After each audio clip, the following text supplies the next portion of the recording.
Shut the mics on. Good evening. I call to order the April meeting of the Florence City Planning Commission, and as I always say, on behalf of the commissioners here tonight and the planning staff, we really appreciate your participation. We want this room full, and we like you being here, so thank you. My hat's off to you. On a beautiful day like today, it's hard to come to something like this. Trust me, we know. With that said, I will pull my agenda out. And we will have our invocation and a pledge of allegiance. And Mr. Moses, would you give our invocation? Be more than glad to. Always remember, let's pray for one another, because we don't know when it be our last time. Dear Lord, we want to thank you for this gathering here today to do the work for the citizens of Florence. Lord, we know that we can't do everything that everybody wants to do, but we have to make our judgment for everything we have to do. Dear Lord, you want to take us and guide us through this meeting, make sure we make the right decision, make sure everyone is pleased, make sure the one that's not pleased, that they go back and let's think about things they have to do for themselves. These are the blessed that's in your name. Amen. Amen. Thank you, Mr. Moses. Will you all stand with us for the Pledge of Allegiance? I pledge allegiance to the flag of the United States of America and to the republic for which it stands, one nation, under God, indivisible, with liberty and justice for all. All right. Thank you all for the participation. The next item is approval of last month's minutes. The commissioners, as usual, Ms. Elaine gets those out timely. We have a chance to ask commissioners to review the packet, go through the minutes, and if there are no changes, corrections, or additions, I will call for a motion. Motion approved. Second. I have a motion, a second to approve is submitted, or are there any discussions? Hearing none, I'll call for the vote. All those in favor say aye. Aye. Like signs nay, and the ayes have it. All right. The next item on the agenda is PC 2025-15. Many of y'all here tonight attended last month. Thank you. We have delayed our decision, or for lack of a motion, last month. So it's back on the agenda this month. If you recall, my company has some involvement with this, so I have to recuse myself. And I've asked Dr. Lawhorn to step in for me as chair on this item. I would like to bring to your attention before I hand this over to Dr. Lawhorn, there's not a public hearing.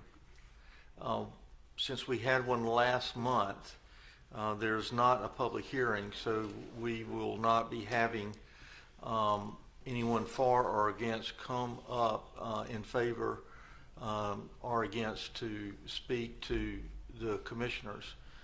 I will say that the chair does have some discretion, and I hate to put that on Dr. Lawhorn at this point, but typically most of the discussions were heard last month, unless it's a very unique circumstance. If he does elect to let one person speak, he's got to let another person speak, and that might be against, so we'd have one and one. So with that said, I will pass the gavel over to Dr. Lawhorn. You can do it from that chair if you like, sir. That'd be fine. And I have to go down the audience. All right. So, agenda item is PC -2025-15. May I have a staff report, please? Yes. Once again, this is concerning the parcel at the corner of Toscana Drive and West Palmetto Street that contains the home center, shopping center. And the applicant is requesting to subdivide off the northern one little over an acre of it, annex that into the city and zone it NC 6.3 with the intention of building townhouses there. And which is in accordance with the future land use, and as it stands in the county right now, it is unzoned, and he could put anything he wanted to there as it stands right now. There was some question about the common areas, and the association is responsible for maintaining the lawn or other beautification treatment along the right-of-way for, it says US Highway 76, I believe they mean Toscana Drive, and but the property was, or the road and its right-of-way were conveyed to the city at the time of closeout of Villa Toscana phases 1 and 2, so which is standard practice. So we just didn't have that confirmation before, but other than that, nothing has changed in the request. So that concludes staff's report. Thank you. All right, any questions from the commissioners to the staff? Have there been any developments? We sort of tabled this with the hopes. I haven't heard anything. Okay. All right. So we're sort of where we were last month. Okay. Well, I'm a little unorthodox. For the benefit of our commissioners that may have not been here last time, and this is important for everybody to come back out, I'm going to allow one person to speak for and one person to speak against. I normally start with the person to speak against. So strictly to benefit of the people that weren't here last week on the behalf of the commissioners. So do I have someone who wants to speak against? All right, sir, come forward, state your name, please. We're going to keep it to about a 3-minute deal, if you can, please. Good evening, Commissioners. My name's Ken Wenzel. At this last hearing, we were requested, our community, Villa Toscana, was to reach out to the builder, Mr. Hopkins, and try to work something out. I tried that a week ago today. We had a very short conversation. I suggested to him that if he were to build houses there, that we would be acceptable to that and would even consider bringing these homes into our community. I was told that wasn't a viable project for him. Also, he told me at that time that we're better off being in the city, this project being in the city, rather than being in the county, because of certain city ordinances wouldn't apply to the county. For instance, buffer areas and maybe offsets from the property pins. So we simply, our community consists of approximately, well, we've got 77 homes. We've got about 175 people that live within our community. The last few days, we're not familiar with how you all run things here, and we had to find out when this next hearing was, which we found out a week ago yesterday that this hearing was tonight. We didn't know that it was a private meeting. I appreciate you letting me speak, but since then we have gone out and we have a campaign going on that our members, homeowners, sign an objection letter objecting to this project altogether. We have 61 of them right now signed by individuals within our community opposing this project. Now, if we were to have another week, we could probably end up with 160 of them. But because we don't know how this works, we don't have them. But it was also mentioned at the last hearing that there was a townhouse project next to us. Now, and for some reason, the neighbor next to us is the reserve. They weren't notified of this hearing yet. That road comes right alongside them. There's a townhouse there that's got 5 units in it. It's within 125 feet of this property line.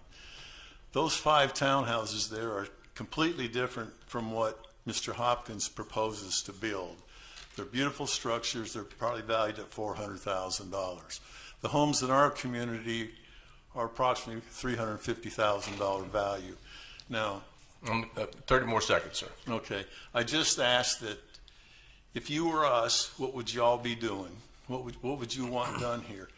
Would they allow this, if this was a Lazaire place, and we're not millionaires, we're just common people, but would you allow this at Lazaire place? We're no different than them, but we just don't have the size homes that they have out there, but Okay, thank you, sir. We appreciate your time. Does anybody speak for this project? If yes, please state your name. We're going to hold it to 3 to 4 minutes. Hey, good evening. I'm Louis Hopkins. I was here last month, and I did speak to Mr. Wenzel, and he did offer, putting single family there, but it's like a 1.3 acre site. It's right beside a commercial project. I mean, nobody really wants to live right beside a strip mall and storage buildings. And I think the townhomes are a good buffer between commercial and residential.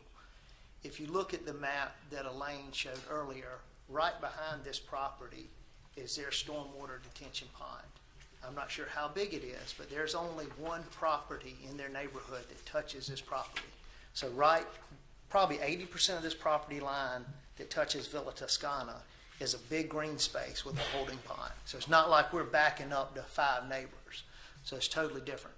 But after I left last month, I went back to the county and I talked to them, and they said, listen, our density rules, we don't have them. You can do 3-story apartments here. I can get more units here, leaving it as it's zoned right now in the county.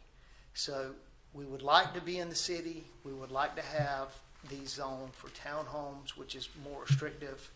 It will be less units for us. It'll be a nicer project. But if we aren't able to get this, we're definitely going to do apartments because we can go and do that right now. So Okay. That's kind of where we're at. All Any right, thank you. questions? Any questions, Commissioner? Thank you. Thank you, sir. All right. I just felt compelled to do that for the commissioners that weren't here last week. I want to hear one more time, keep it fresh in our brains. So sorry, Drew, I just don't want to do. Okay. Do we have any discussion or questions amongst the commissioners? Any discussion at all? So, and that's what he's saying, he can, if we don't zone it, he's gonna build apartment houses, which will make the place look different. That's correct. From what I gathered last week and this week, he can build apartments that has more density than the condos. The county doesn't. The county, I know for a fact, the county buffers are smaller, and there is no density. In the city, at least we can control how many you can put there. The buffers are more in the city, if I'm not mistaken. I think, Lane, right? It's more restrictive. It's more restrictive if we decide to do this tonight. So, of course, it has to go to city council. But I'm just saying it's less units when I talk to them in the county about apartments versus condos. And my view on this is the same as it was last month. He can do whatever he wants to there. He can build a chicken coop, a hog farm, or apartments, or whatever he wants. It is unzoned. And while I do respect and understand the neighborhood's feelings on this,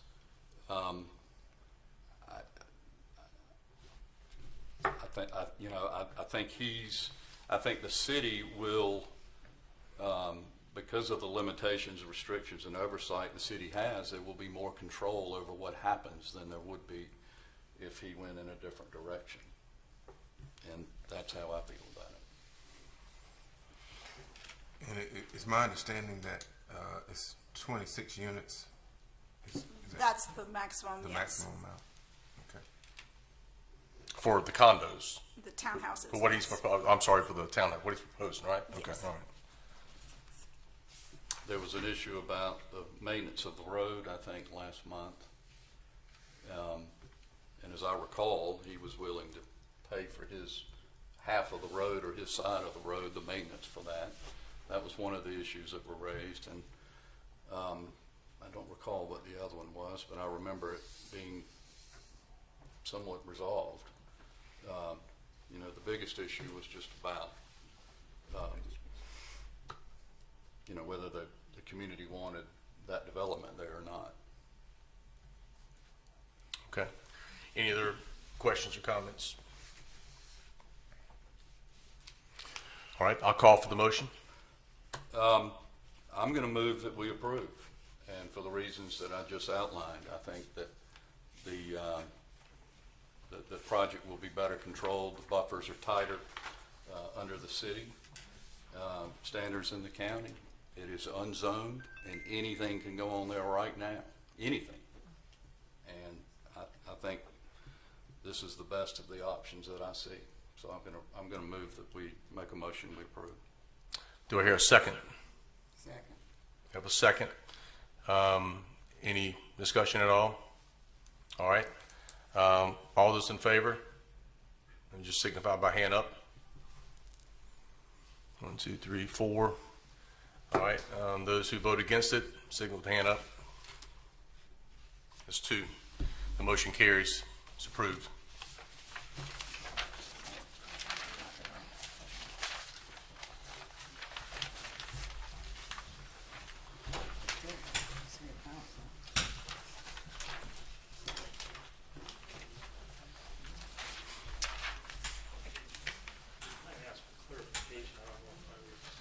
Probably need to talk to the planning. I'm sorry, we as commissioners. Know what I'm saying? Yeah, we're still in the meeting. We're There's no still in public hearing. session. Sorry. Yeah. Everything is a share. Thank you, Dr. Vaughan. That was the one that was in the file. Okay, I want to move forward, and planning can kick in when they get a chance. The next item is PC 2025-17. This is a request to rezone the parcel located at 1203 Sopkins Avenue. And we will get the staff report, Sorry, we're please. still in the meeting. Staff report, please. Sir? Yeah, but not during the Sir? meeting. Sir? I'm chairman here, and you're going to have to leave if you will not let us get forward. I misunderstood you. I thought you said I could ask. I did, but I thought you just going to have one statement. I'm sorry, I didn't mean to be rude, but all right, it wasn't intentional. All right, staff report, please. This is PC 2025-17.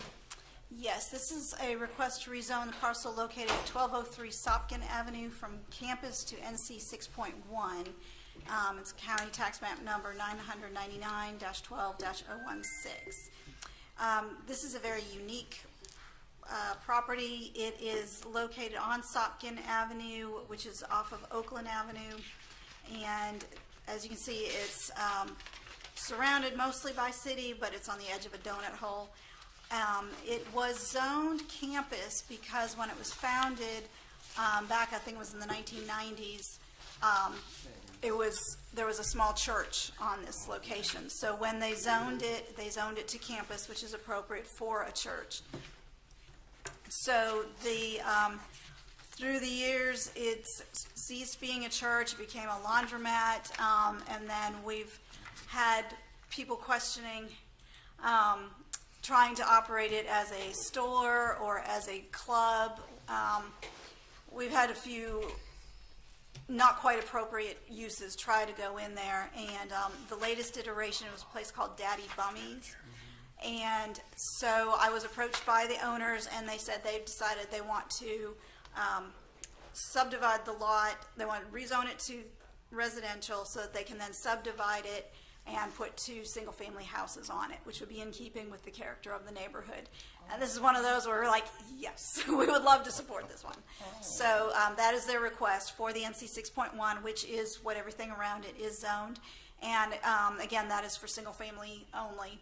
And Are they going to tear down the existing building? No, they want to, and they are going to have to go to the Board of Zoning Appeals just for variances on setbacks.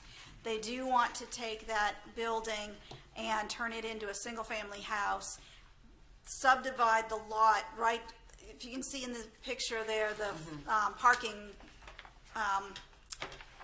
marks, they would put the dividing line through there and divide off the remainder of the parcel. So they would need variances on setbacks because it would be 2 properties. They're supposed to be 6,000 square feet. They both, each side would be about 5,800. But it still would be in keeping with the character of the neighborhood, and we feel it would be an appropriate use for it. And we just I'm sure the neighbors would be glad to get the commercial use out of there. So that is what the request is, and like I said, they'll just go to the BZA after the rezoning, if the rezoning goes through. So that concludes staff's report. Great, thank you, Ms. Lane. Commissioners have any questions of staff? If none, we do have this is scheduled for a public hearing, and if anyone would like to come forward for this request or against this request, you're welcome to come forward, identify yourself. Is there anyone in this large group that would like to come forward? Seeing none, I will close the public hearing portion of this and call for a motion. You said the staff recommend approval? Yes, sir. Okay, make a motion to approve. I'll second. I have a motion and a second to approve as submitted, or is there any discussion? Hearing none, I will call for the vote. All those in favor say aye. Aye. Like signs nay, and the ayes have it. All right. I'm excited about that use, and I think the commissioner next to me is also. Please. Okay. Last item is PC 2025-18. There will be a public hearing portion of this, but this is a request to amend the Unified Development Ordinance. Ms. Elaine? Yes, sir.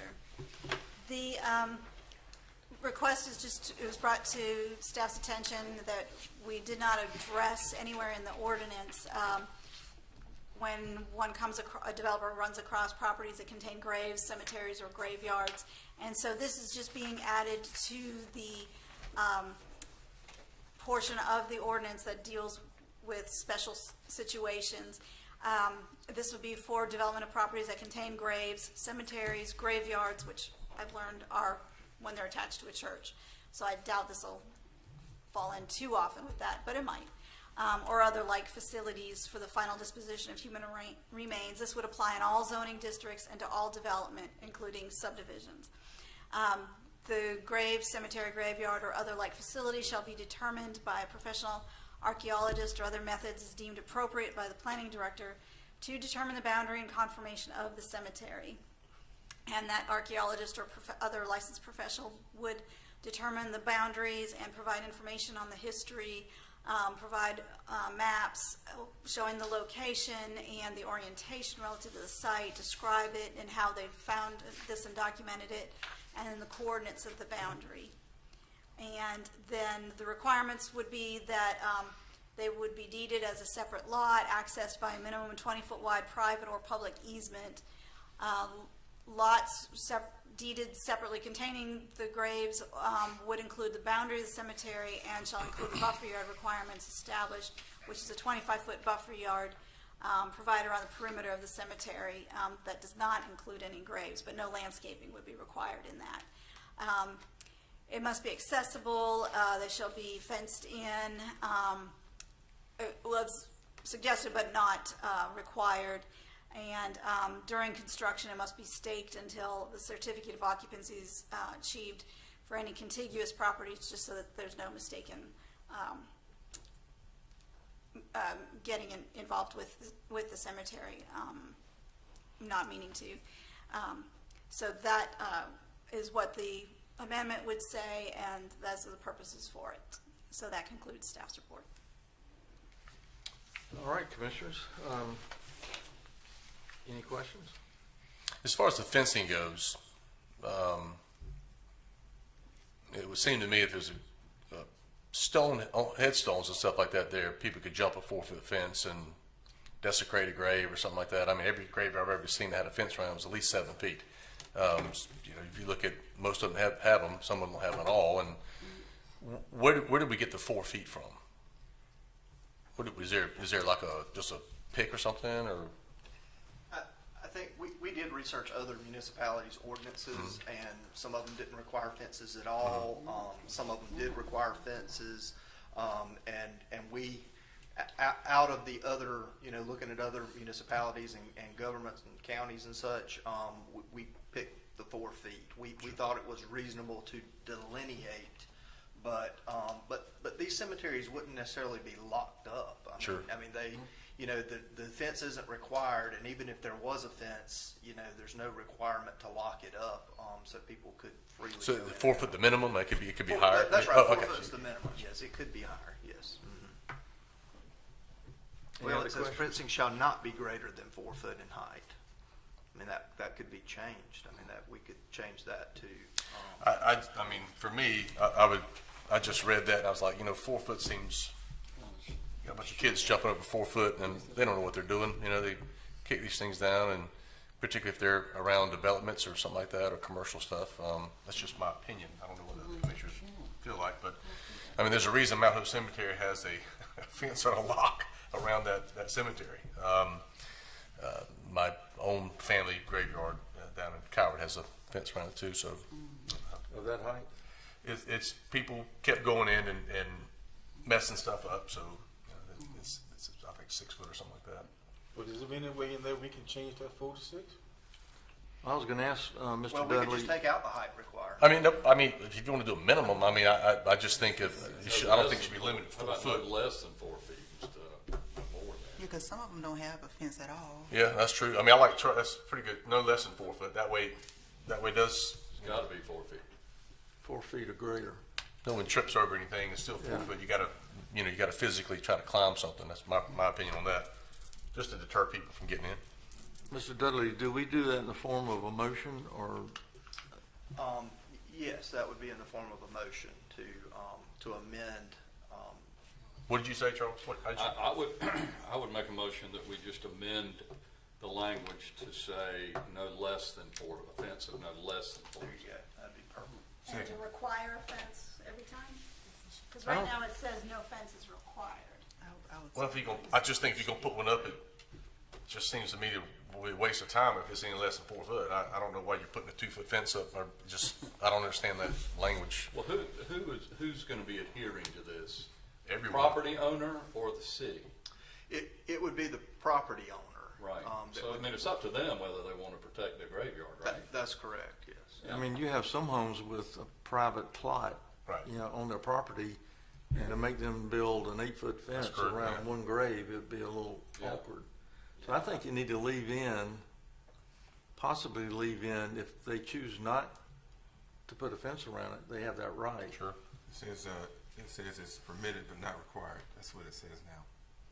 Permitted but not required, yeah. But I don't think a maximum of I think Yeah. I don't know how you. I don't know. I don't think. Well, if we're not going to limit, maybe it should be no height limit. I guess when you. I guess. Well, that's what I was getting at. If this were city protecting the property, then we probably want to be a little more secure, but the property owner makes that decision, really. If I own the Okay. cemetery property, Yeah. I don't want to be required to build a fence Right. or not. I Well, suppose one I way, wanna make one that way to decision. change it may be to change the heighting and instead of, and create a different max height. I mean, we don't necessarily want a 10-foot fence around it either. Right. In the code, we typically allow 6-foot fences. Could you say typically. no greater than 6 foot? Is that No greater than adequate? 6 foot, and 8 foot with a variance is typically what we allow for fences in general. We could reference the fence ordinance, the fence part of the ordinance. We could, yeah. Yeah. But I personally do like the opacity requirement. That way you're not creating something for someone to hide behind necessarily. If it's 50% opaque, then you could still see what's going on inside the cemetery. I agree with that. Did it require any landscaping? No that's what landscaping. I was gonna say too. I just didn't. I didn't know if you. I mean, like Charles said, you don't want someone to, if they had a personal plot, to be planting You want to tell them 15 how foot, they. not on their own, own property. So, Right. so I guess no greater than 6 foot that's our ordinance now, right? With our fences, follow that. Well, if they're actively seeking plots, like selling plots, should there be some type of maintenance required? Oh, that falls in a whole. Wouldn't that fall in the whole other thing? If you have a cemetery, if you own a cemetery, This you're is doing historic plots. cemetery. I think we're talking about stuff that's unearthed that you find or Gotcha, okay. backyard. As as the city grows and some of these old farms and rural areas are developed, Oftentimes, family cemeteries or historic cemeteries are found, and we're just looking for ways to preserve them. The state also has some mechanisms to protect grave sites, but this brings it, this allows us as the city to require some preservation there instead of being as reactionary to things. Yeah, I think our concern should be the height. We don't want a 10-foot fence going up. That's what, I think that should be our concern. The property owner should decide whether they want to put a 4-foot or less. But I think 6 feet is long. The present ordinance, I guess, yeah. No more than 6. So let's summarize, because we went from no fence to required fence, no more than 4 feet, no less than 4 feet. So where are we right now? I think Charles says the current ordinance, you can put up a fence if you're not, whatever you like to do, but it can't be any more than 6 foot or 8 foot without a variance. Is that correct? Yes. So we doing this because when the developer developed land, so he can preserve that, developer can preserve that, the cemetery property? That's the way I understand it. Yeah. That's what we're talking about here? Yeah.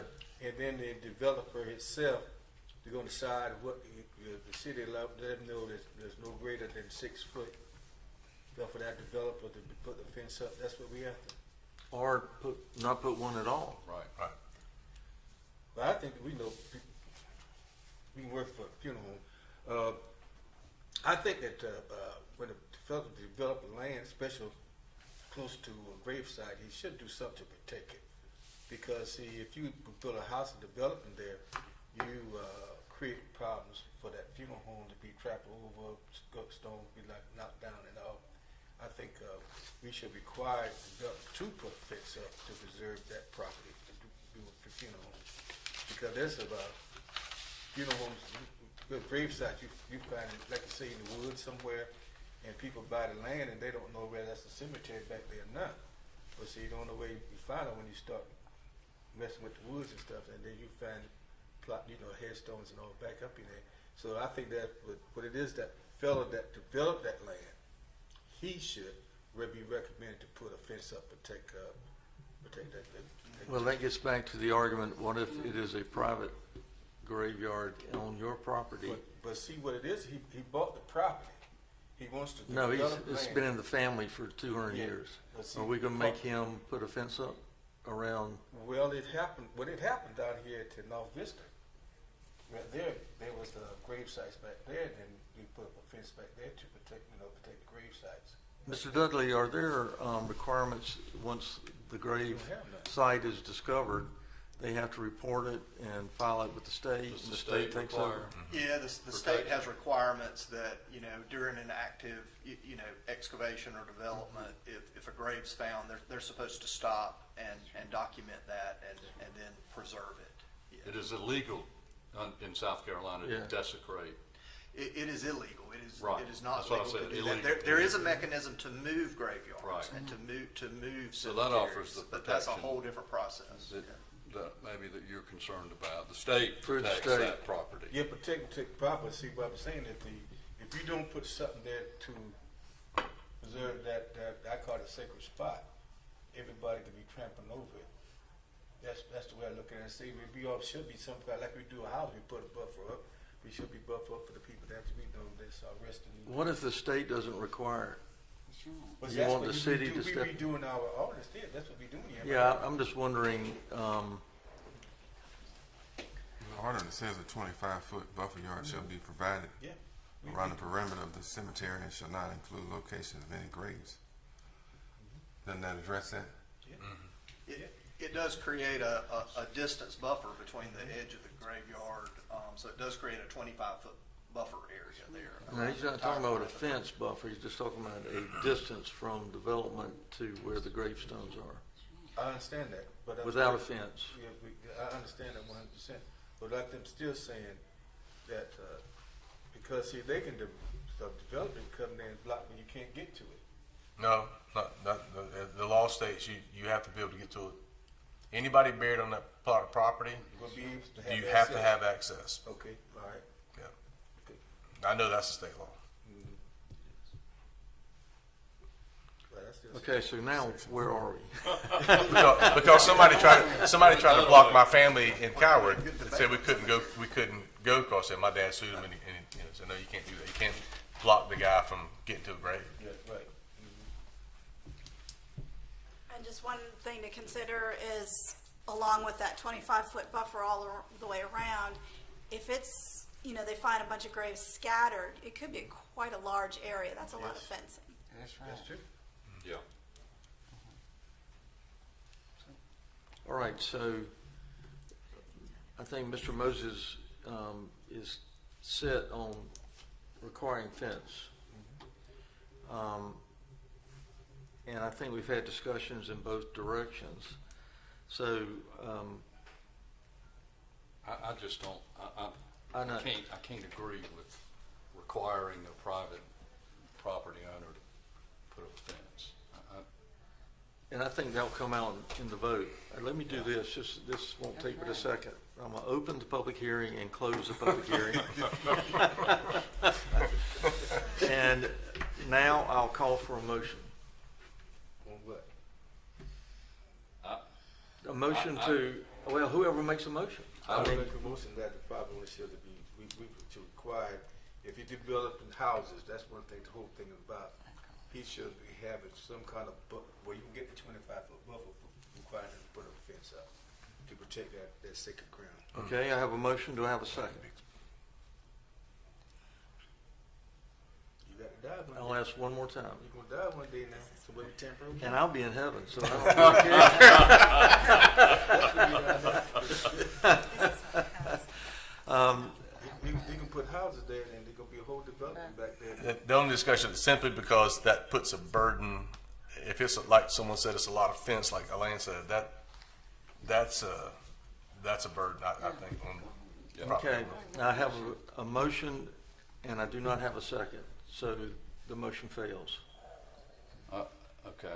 I call for another motion. I would move that we allow the language that is written, that the buffer stays in place, that the fence is optional. If the fence is built, it can be no bigger than 6 feet. And it remains 50% opaque. Right, and it remains 50% opaque, right. And then I think we said 8 feet. with- Whatever the standard is. Yeah, with a variance request. All right, I have a motion, do I have a second? I'll second that. I have a motion and a second, is there any discussion? Hearing none, I tell you what, let's raise hands, I like what Dr. Longhorn did. Everybody in favor, raise your hand. Against? We have, did you sustain? No, yeah. You sustained? Okay, so I have 1, 2, 3, 4, 5, 6 for. I have 1 against and 1 sustained. And the motion carries. All right, that was interesting. We had good discussion on that. It went everywhere. It sure did. we went around the block. That was good. Okay, so with that said, Mr. Dudley, any old or new business that we need to be aware of? No, I think I don't have any news at this Okay, time. Mr. Moses, what you do best? Well, I guess we're going to stay here next week. All right.